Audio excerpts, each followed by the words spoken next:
Despite the massive smear campaign against people like myself, Tommy Robinson, Count Dankula, Paul Joseph Watson, and just anyone else who happens to want to talk about some of the real problems that Britain is actually facing, the media is still forced to report things like this. Yesterday, it was revealed that in the past 2 months, more than 40 different suspects have arrested in relation to Rotherham child grooming gangs. So you can say what you like about Tommy Robinson, you can say what you like about Jared Patton or any of the others, there is something wrong here. This is not normal, and we should not treat it as normal. This is something that is deeply concerning. I think we can all agree, because, 13 new victims have come forward, right? In the past 2 months, 40 people have arrested, 38 men and 2 women. 13 victims came forward alleging abuse between 1997 and 2015. They were aged between 11 and 26 at the time that the offences are said to have taken place. That's pretty bad, isn't it? Going on for 20 odd years, 18 years, 40 different people. It's huge.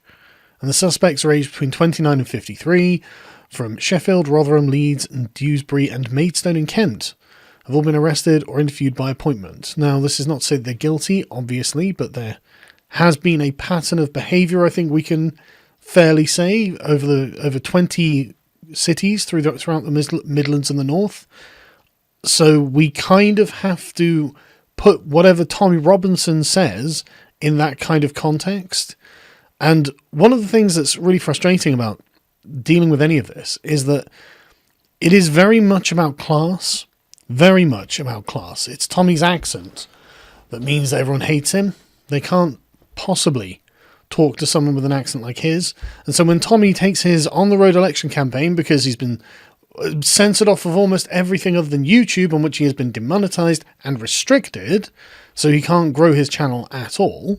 You can't even search for his channel on YouTube. It's unbelievable. When he takes it to the most depressed town in England, they are getting worried that he'll have some kind of effect. And understandably so. Because these communities just are not being listened to, and he's actually going there and listening to them. He's targeting traditionally working class neighbourhoods in the northwest ahead of the European elections on May the 23rd, because he's standing as an independent MEP.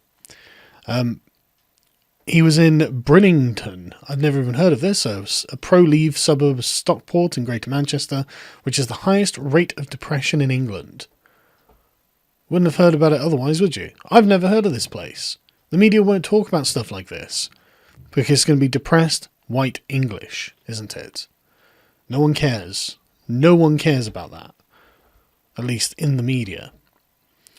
They care that Tommy Robinson will bring attention to it. That'll be far right as far as they're concerned. The rate of depression is staggering. Apparently, one GP said that 61% of his patients over the past 6 weeks were saying they were depressed or had been previously, and Tommy's going to come and talk to them. Apparently, that's a breeding ground for extremism, according to this doctor, sorry. People who have often been radicalised have serious vulnerabilities that lead them to the fringes and to being targeted. Yeah, maybe they're suffering. Have you considered that? Maybe there are reasons that these people are suffering. Do I need to refer you back to the child abuse? Again, this is just one aspect of a multi-spectrum problem. It's the way that the establishment, the institutions themselves, interface with these communities. The report by Dr. Alexis J was very, very clear on this.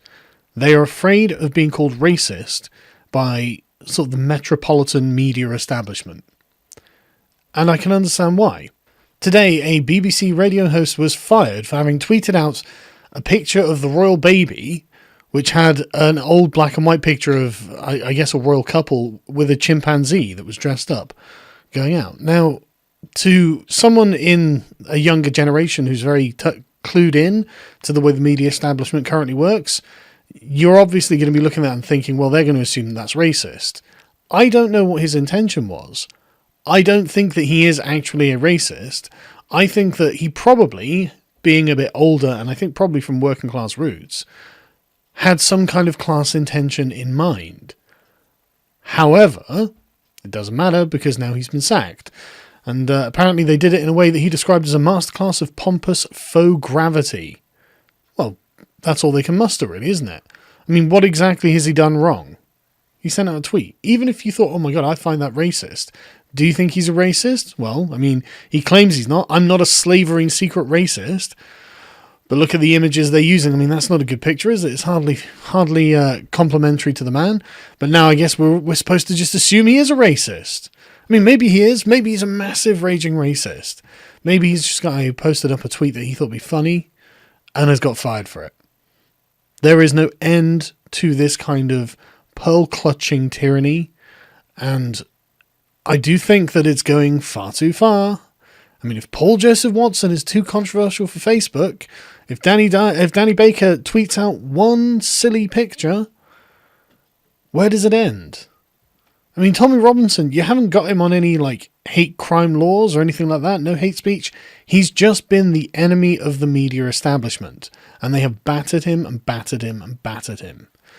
Even though he's not wrong about the things that he's saying about, say, grooming gangs, if the investigations and arrests are anything to judge that by. What kind of country are we becoming?